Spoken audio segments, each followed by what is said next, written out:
क्या होता है जब एक टीनेजर की आत्मा एक भयानक हादसे के बाद अपने शरीर से अलग होकर एक रहस्यमयी दुनिया में फंस जाती है। एक प्राचीन राक्षस जो सदियों से बंद पड़ा था, अब इंसानी दुनिया में तबाही मचाने के लिए जाग उठा है।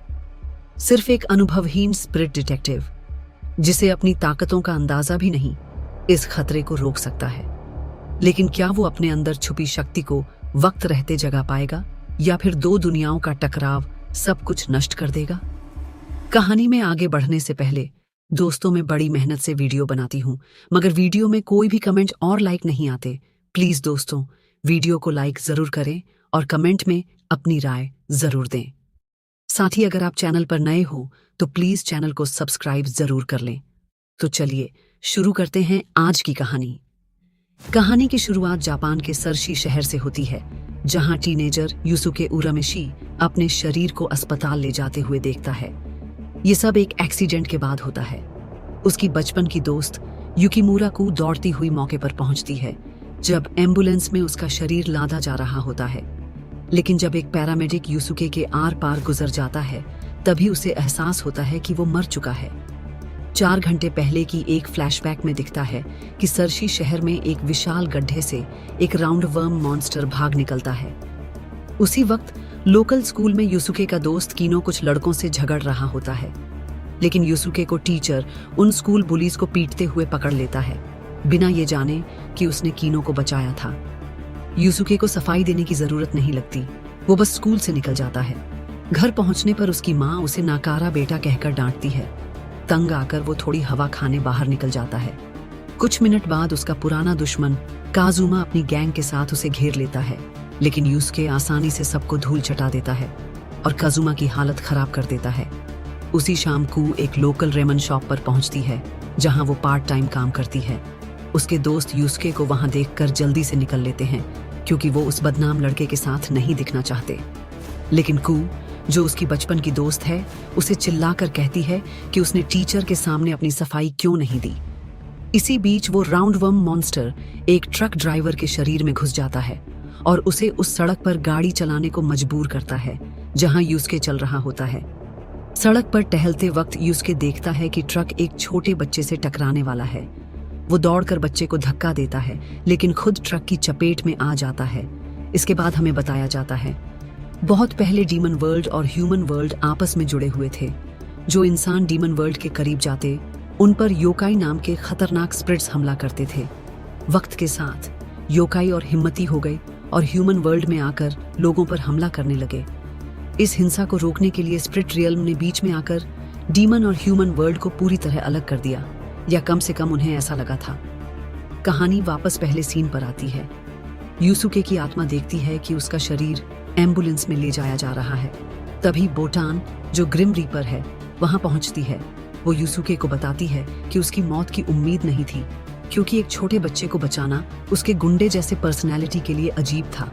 बोटान उसे स्पिरिट वर्ल्ड में अपने बॉस कोन्मा से मिलवाने ले जाती है। कोन्मा एक रहस्यमयी देवता है जो लोगों की जिंदगी का फैसला करता है और उन्हें स्वर्ग या नरक भेजता है। कोन्मा युसुके को वादा करता है कि अगर वो स्पिरिट वर्ल्ड का डिटेक्टिव बनने को तैयार हो तो उसे दोबारा जिंदगी देगा। स्पिरिट डिटेक्टिव का काम है उन योकाई को रोकना जो फिर से ह्यूमन वर्ल्ड में दिक्कत पैदा करने आ रहे हैं। लेकिन गुस्सैल युसुके साफ मना कर देता है, क्योंकि उसे यकीन है कि उसकी मौत से हर कोई खुश होगा। इसी बीच हमें साको से मिलवाया जाता है, जो सरशी टाउन में कई कैसिनो का मालिक है। एक जगह पर उसकी मुलाकात गोंजो से होती है, जिसने उसे वो जमीन बेची थी जिसमें वो विशाल गड्ढा है। जब गोंजो पूछता है कि ऐसी जमीन क्यों खरीदी, तो साको बताता है कि उसे वहां एक गहरा गड्ढा मिला जो डेमन वर्ल्ड तक जाता है। उधर बोटान युसुके को उसके अंतिम संस्कार पर ले जाती है। वहां वो देखता है कि किरीनो, जिस बच्चे की जान उसने बचाई, और उसका दुश्मन काजुमा भी उसकी मौत पर सचमुच दुखी है। जब सब चले जाते हैं तो युसुके देखता है कि कू और उसकी मम्मी उसकी मौत पर फूट फूट कर रो रही हैं। ये देखकर वो स्पिरिट डिटेक्टिव बनने के बारे में दोबारा सोचने लगता है। इसी वक्त राउंडवर्म मॉन्स्टर किरीनो के शरीर में घुस जाता है, जो युसुके के क्लासमेट्स से पिट रहा होता है। मॉन्स्टर किरीनो को बुलीज को पीटने की ताकत देता है, लेकिन इस दौरान वहां आग लग जाती है और आसपास के घर जलने लगते हैं। काजुमा और उसकी गैंग शोर सुनकर वहां पहुंचते हैं। कोएनमा युसुके को बताता है कि राउंड वर्म मॉन्स्टर ने एक इंसान के शरीर पर कब्जा कर लिया है और उसका घर खतरे में है। युसुके का घर आग में जल रहा होता है, जिसमें उसका मृत शरीर अभी भी है। कू जलते घर में घुसकर उसका शरीर बाहर निकालने की कोशिश करती है, लेकिन धुआं और आग में वो बेहोश हो जाती है। ये देखकर युसुके कोएनमा से अपनी दोस्त को बचाने की गुहार लगाता है। वो इतना बेताब हो जाता है कि कुछ भी करने का वादा करता है। कोएनमा उसे चेतावनी देता है कि वो अपने वादे पर कायम रहे और युसुके को दोबारा जिंदा कर देता है। ठीक जब जलता हुआ घर कू पर गिरने वाला होता है, युसुके जल्दी से जागता है और कू को सुरक्षित बाहर निकाल लेता है। इसके बाद वो राउंड वर्म मॉन्स्टर से भिड़ने जाता है, जो अब किरीनो को डेमन में बदलने वाला होता है।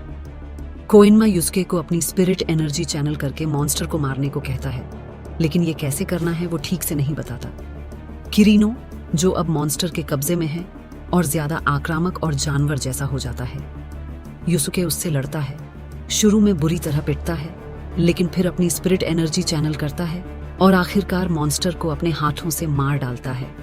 स्पिरिट वर्ल्ड में कोएनमा बोटान से कहता है कि उसे चिंता है, क्योंकि अब इस अनुभवहीन टीनेजर को 3 ताकतवर योकाई चोरों से लड़ना होगा।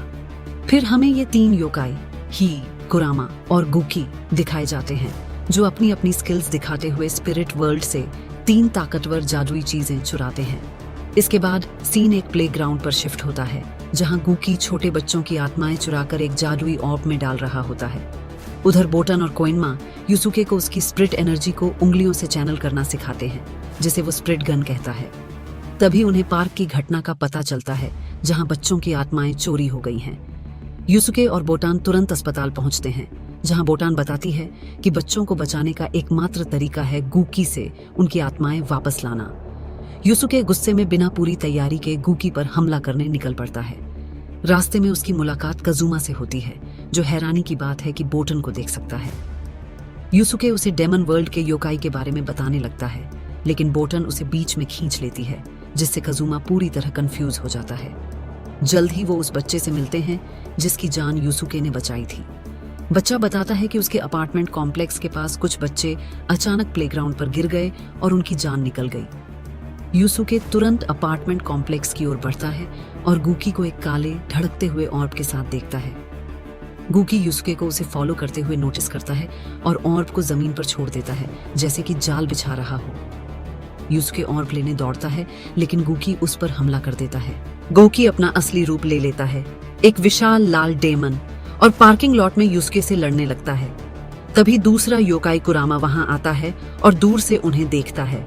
युसुके गुकी की ताकत के सामने टिक नहीं पाता और स्पिरिट गन यूज करने की कोशिश करता है, लेकिन कामयाब नहीं होता। तभी वो छोटा बच्चा वहां आता है और गुकी का ध्यान भटकाने की कोशिश करता है, लेकिन गुकी ऑर्ब से उसकी आत्मा चुरा लेता है। युसुके मौके का फायदा उठाकर गुकी की गर्दन पर चढ़ता है और अपने सारे गुस्से को स्पिरिट गन में चैनल करता है। आखिरकार वो गुकी के सिर पर स्पिरिट गन मारकर उसे मार डालता है। इसके साथ ही ऑनर्ब सारी आत्माएं छोड़ देता है और बच्चे जिंदा हो जाते हैं। कुरामा ये सब देखता है, लेकिन दखल नहीं देता। उसी रात गोंजो युकिना नाम की एक योकाई से मिलने जाता है, जिसे साको ने उस गड्ढे वाली जमीन के बदले भेजा था। युकिना को पिंजरे में कैद करके तड़पाया जाता है ताकि गोंजो उसके आंसू इकट्ठा कर सके। ये आंसू, जिन्हें टीयर्स ऑफ आइस कहा जाता है, जमीन पर गिरते ही जम जाते हैं और बहुत कीमती होते हैं। गोंजो इन्हें बेचकर अमीर बनना चाहता है। हम देखते हैं कि हाई के पास दूसरी चोरी की चीज शैडो स्वॉर्ड है। वो तलवार से अपने माथे पर वार करता है और दर्द से चीखते हुए जमीन पर गिर पड़ता है। उधर कोएनमा युसुके और बोटान को तीसरी चीज मिरर ऑफ डार्कनेस के बारे में बात करते सुनता है। ये इतना ताकतवर आर्टिफैक्ट है कि पूर्णिमा की रात को धारक की कोई भी इच्छा पूरी कर सकता है। बाद में युसुके की मुलाकात कुरामा से होती है, जो एक अस्पताल में अपनी बीमार मां से मिलने आया होता है। कुरामा बताता है कि वो सालों पहले एक गर्भवती औरत के शरीर में घुसा था और एक हाइब्रिड ह्यूमन योकाई बच्चे के रूप में जन्मा था। उस औरत ने उसका ख्याल रखा और अब वो मिरर की इच्छा का इस्तेमाल करके उसका एहसान चुकाना चाहता है। पूर्णिमा की रात आती है और बोटान रेमन शॉप पर दौड़ती हुई युसुके को जल्दी करने को कहती है। वो बताती है कि मिरर यूज करने वाला अपनी जिंदगी की कीमत चुकाता है। युसुके और काजुमा अस्पताल पहुंचते हैं, लेकिन देर हो चुकी होती है। कुरामा ने अपनी इच्छा मांग ली होती है और कमरे में चमकती रोशनी घूमने लगती है। यूसुके कूद कर बीच में आता है और दोनों अंडरवर्ल्ड में पहुंच जाते हैं। अंडरवर्ल्ड में यूसुके काजुमा के साथ मिलकर अपनी आधी जिंदगी ऑफर करता है ताकि कुरामा की मां की जान बच सके। साथ ही वो थर्ड आई का इस्तेमाल करके यूकिना के टीयर्स ऑफ आइस का पता लगाता है। वो गोंजो के ड्राइवर को ढूंढ लेता है जो आंसू बेचने जा रहा था और उसे चुरा लेता है। जब गोंजो को पता चलता है वो गुस्से में आग बबूला हो जाता है। वो साको को फोन करता है और गड्ढे की डील कैंसिल करने की बात करता है, लेकिन साको उसे अपने आइलैंड पर बातचीत के लिए बुला लेता है। वहां हमें दो नए योकाई दिखते हैं, लंबा ताकतवर यंगर टोगुरो और छोटा बूढ़ा elder Toguro. Mirror of darkness retrieve करने के बाद कोइनमा यूसुके को हियाई को ढूंढने को कहता है, जिसके पास आखिरी चीज है। यूसुके साको के मैंशन पहुंचता है जहां ही उसका स्वागत करता है। दोनों की लड़ाई शुरू होती है जिसमें यूसुके स्प्रिट गन यूज करने की कोशिश करता है, लेकिन हेचियाई उससे कहीं तेज है। फिर भी हेचियाई उसे और सजा दिए बिना चला जाता है। उधर साको गोंजो को अपने नए प्रोजेक्ट एक एक्सक्लूसिव क्लब के 2 इन्वेस्टर्स से मिलवाता है। वो यूकिना को लाने को कहता है, लेकिन जब उसका पिंजरा लाया जाता है वो खाली होता है। गार्ड्स आइलैंड पर उसे ढूंढने लगते हैं, लेकिन एक गार्ड चुपके से यूकिना को सुरक्षित निकालने की कोशिश करता है। तभी एल्डर टोगुरो उसे पकड़ लेता है और बेरहमी से मार डालता है। यूसुके और काजुमा मास्टर गेनकाई के पास ट्रेनिंग के लिए भेजे जाते हैं। गेनकाई एक बुजुर्ग फाइटर हैं जो स्पिरिट एनर्जी को हार्नेस करना सिखाती हैं, लेकिन ट्रेनिंग की शुरुआत खराब होती है। यूसुके कई कोशिशों के बाद भी स्पिरिट एनर्जी चैनल नहीं कर पाता। नाराज होकर वो जेनकाई के तरीकों पर सवाल उठाता है। जेनकाई उसे अपनी ताकत दिखाने के लिए उससे लड़ती है और उसे उसकी कमजोरी का एहसास दिलाती है। 14 दिन बीत जाते हैं और यूसुके अभी भी स्पिरिट एनर्जी चैनल नहीं कर पाता। जेनकाई उससे निराश होती है। उसी रात यूसुके काजुमा को लकड़ी की स्टिक से प्रैक्टिस करते देखता है। काजुमा योकाई को हराने और यूसुके से बेहतर बनने के लिए जुनूनी है। वो स्टिक से स्पिरिट एनर्जी चैनल करता है और एक बड़ा पत्थर तोड़ देता है। ये देखकर यूसुके और मेहनत करता है और अपनी उंगली के टिप पर उल्टा खड़ा हो जाता है। ये देखकर जेनकाई इम्प्रेस होती है और उसे स्पिरिट गन शूट करना सिखाती है। उसी वक्त यंगर टोगुरो को कहीं से एनर्जी का सर्ज महसूस होता है और वो जेनकाई से मिलने जाता है, लेकिन जेनकाई उसकी मौजूदगी को पहले ही भांप लेती है और अपने दोनों स्टूडेंट्स को वापस भेज देती है। जाने से पहले वो यूसुके को अपनी सबसे ताकतवर चीज स्पिरिट ऑनर्ब देती है। उसी रात यंगर टोगुरो जेनकाई के श्राइन पर पहुंचता है और उसे चैलेंज करता है। बूढ़ी जेनकाई उसका मुकाबला नहीं कर पाती और मारी जाती है। कुछ दिन बाद यूसुके रेमन शॉप से निकल रहा होता है, तभी उसे कू के किडनैप होने की खबर मिलती है। वो पीछा करता है और हाई को एक फैक्ट्री साइट पर बैठा पाता है। दोनों की खतरनाक लड़ाई शुरू होती है, तभी कुरामा उन्हें रोकता है। कुरामा बताता है कि कू को किडनैप करने वाला साको का एक डेमन था जो ही बनकर आया था। वो ये भी बताता है कि साको ने उसकी बहन युकिना को भी किडनैप किया है और दोनों लड़कियों को एक ही जगह रखा है। जल्द ही उन्हें साको से उसके आइलैंड पर आने का न्योता मिलता है, लेकिन वजह साफ नहीं होती। काजुमा, यूसुके, कुरामा और हिये के साथ जाता है। कुकुई आइलैंड के लिए शिप पर यूसुके को पता चलता है कि साको कू को तभी जिंदा रखेगा अगर वो योकाई मॉन्स्टर्स को हरा दे। काजुमा समझ जाता है कि इन्वेस्टर्स ने एक ग्लैडिएटर स्टाइल टूर्नामेंट बनाया है जहां वो योकाई की किस्मत पर सट्टा लगाएंगे। आइलैंड पहुंचते ही हाई आई अकेले अपनी राह लेता है। यूसुके, कुरामा और काजुमा साको के मैंशन में एक साथ घुसते हैं।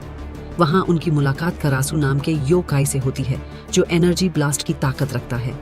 कुरामा उसका मुकाबला करने को तैयार हो जाता है और बाकियों को आगे बढ़ने को कहता है।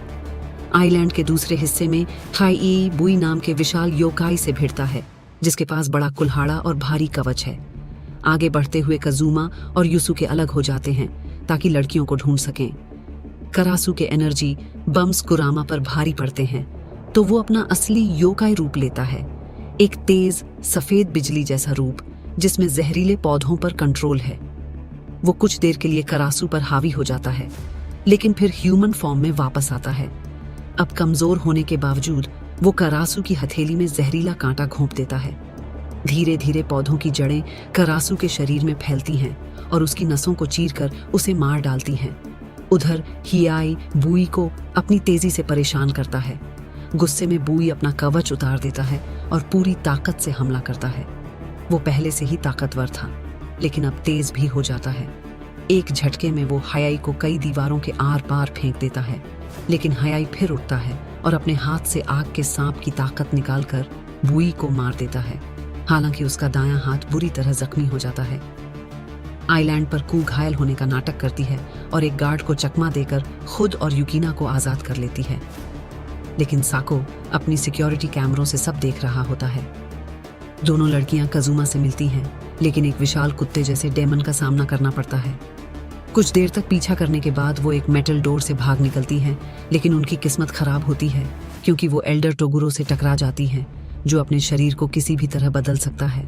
इसी बीच यूसुके सेंट्रल एरिना में पहुंचता है, जहां उसका मुकाबला यंगर टोगुरो से होता है। साको इन्वेस्टर्स से टोगुरो भाइयों पर दांव तिगुना करने को कहता है और चुपके से वो मशीनें चालू करता है जो डेमन और ह्यूमन वर्ल्ड को मिला देंगी। यूसुके अपनी पूरी ताकत से यंगर टोगुरो से लड़ता है, लेकिन उसके पंचों का कोई असर नहीं होता। जब वो हिम्मत हारने लगता है, कुरामा और हिएई वहां पहुंचते हैं और हमले में शामिल हो जाते हैं, लेकिन तीनों की ताकत भी टोगुरो को हिलाने के लिए काफी नहीं होती। इस मौके का फायदा उठाकर साको डेमन और ह्यूमन वर्ल्ड को मिलाने की कोशिश करता है। जब कोइनमा को पता चलता है, वो आइलैंड के चारों ओर एक अस्थायी शील्ड बनाता है ताकि ह्यूमन वर्ल्ड को योकाई से बचाया जा सके। लेकिन शील्ड ज्यादा देर नहीं टिकेगा, इसलिए वो कुकुई आइलैंड पर पहुंचता है। कोनमा सको से डील करता है कि अगर यूसुके और उसके दोस्त टोगुरो भाइयों को हरा दें तो वो अपनी मशीन बंद कर देगा। उधर एल्डर टोगुरो से भागते हुए कजुमा और लड़कियां मेन एरिना पहुंचती हैं, जहां जोरदार लड़ाई चल रही होती है। एल्डर टोगुरो खुलासा करता है कि जेनकाई और यंगर टोगुरो पहले दोस्त थे जब टोगुरो इंसान था। वो खुशी खुशी बताता है कि उसके भाई ने कुछ दिन पहले जेनकाई को मार डाला था। यंगर टोगुरो को अपने भाई का गेनकाई का जिक्र करना पसंद नहीं आता, तो वो एल्डर टोगुरो को अपने हाथों मार डालता है। जेनकाई की मौत की खबर यूसुके को गहरा सदमा देती है। वो गुस्से में उठता है और जेनकाई के दिए स्प्रिट ऑर्ब की ताकत से यंगर टोगुरो पर हमला करता है। आखिरकार टोगुरो को चोट पहुंचती है और वो अपना असली रूप लेता है, एक विशाल मस्कुलर डेमन जो पहले से कहीं ज्यादा खतरनाक है। टोगुरो हमेशा से किसी ऐसे शख्स से लड़ना चाहता था जो उसका मुकाबला कर सके। वो कुरामा को एक ही पंच में मार देता है ताकि यूसुके की छुपी ताकत बाहर आए। अपने दोस्त की मौत देखकर यूसुके गुस्से में टोगुरो पर टूट पड़ता है और स्पिरिट वर्ल्ड की पूरी एनर्जी को अपनी आखिरी स्पिरिट गन में चैनल करता है। इस हमले से इतनी एनर्जी निकलती है कि टोगुरो पीछे धकेल दिया जाता है। वो कुछ देर के लिए स्पिरिट बम से इस ताकत को रोकता है, लेकिन आखिरकार जलकर ढेर हो जाता है। मरने से पहले वो यूसुके को धन्यवाद देता है कि उसने उसे अपनी पूरी ताकत दिखाने का मौका दिया। लड़ाई के बाद यूकिना अपनी ताकत से कजुमा को जिंदा करती है। साको अपनी मशीन बंद कर देता है और दोनों वर्ल्ड अलग रहते हैं। फिर वो खुद को गोली मारकर आत्महत्या कर लेता है। कहानी का अंत होता है जब यूसुके, कुरामा, ही, कजुमा, यूकिना और कू एक नाव में अपने अपने घरों की ओर लौटते हैं। आफ्टर लाइफ में यंगर टोगुरो जेमन वर्ल्ड के रास्ते पर चलता है और हैरानी की बात है कि वहां उसे गेनकाई उसका इंतजार करती हुई मिलती है। उम्मीद है ये कहानी आपको पसंद आई होगी। अगर आपने इसे यहाँ तक देखा है तो आप सिर्फ दर्शक नहीं, हमारे अपने हैं। तो प्लीज चैनल को सब्सक्राइब जरूर करें, वीडियो को लाइक करें और इसे अपने दोस्तों के साथ शेयर करना ना भूलें। और कमेंट में अपनी प्यारी पीहू के लिए ढेर सारा प्यार जरूर छोड़ें। मैं पीहू जल्दी मिलूंगी आपसे एक और कहानी के साथ। तब तक अपना और अपनों का खूब ख्याल रखें। प्यार बना रहे, कहानी चलती रहे।